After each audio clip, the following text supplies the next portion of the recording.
kanda maalum ya Dar es Salaam linaendelea kupeleleza kwa uzito mkubwa tukio la mauaji ya mtu aliyetambulika kwa jina la James Rogers Temba.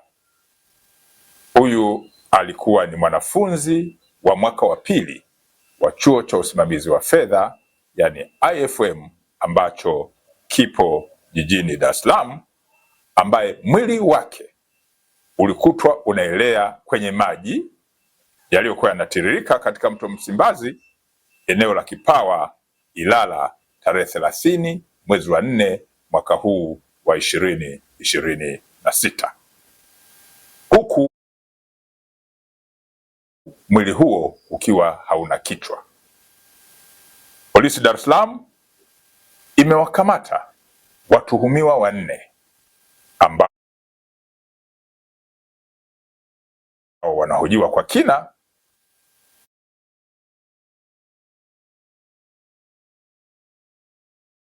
kuhusiana na tukio ambalo linachunguzwa. Watuhumiwa waliokamatwa na wanahojiwa ni pamoja na Steven Rogers Chaka, huyu ni mbungu, ana miaka 31, ni afisa maabara mkazi wa Hai mkoani Kilimanjaro. Amekamatwa pia mwanamke mmoja ambaye ametambulika kwa jina la Anna Frank Lema maarufu kama Happiness.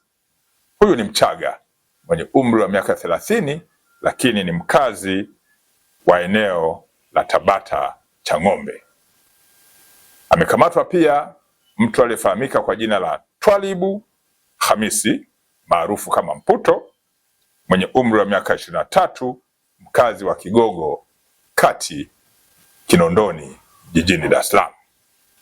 Amekamatwa mtu mwingine wa 4 ambaye ametambulika kwa jina la Michael John maarufu kama Tambali mwenye umri wa miaka 26.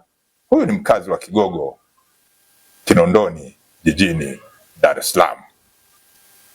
Vipo pia baadhi ya vielelezo ambavyo vinachunguzwa kuhusiana na tukio hilo.